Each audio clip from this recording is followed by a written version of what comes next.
become what they practice consistently. The value of effective communication cannot be understated. Most of my coaching with leaders is around how to communicate better with staff, how to coach staff to communicate better with each other, and then how to create an environment of team communication that's effective for all. Now, we do this in a couple of different ways. The first way is to think about the communication style that we each have. The second is about the impact that each of us has in our interactions.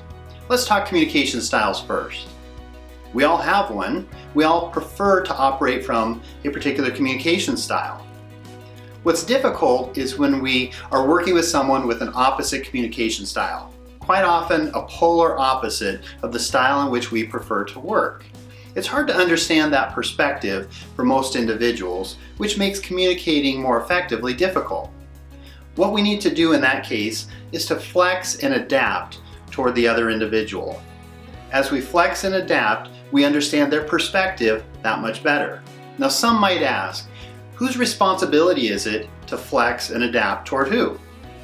Well, my answer to that is always, the only individual we have control over is ourselves.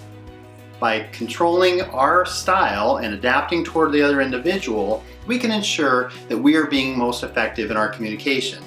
Over time, I believe the other individual will naturally adapt and flex toward us. The second is thinking about the impact that we have in our interactions. There's power in the impact based on the choices that we bring every day to the workplace. As leaders, I encourage them to think about the tone of the emotion they bring daily. This could be happiness, sadness, anger, frustration, just based on the daily events of our lives. There's power in that tone that we as leaders bring.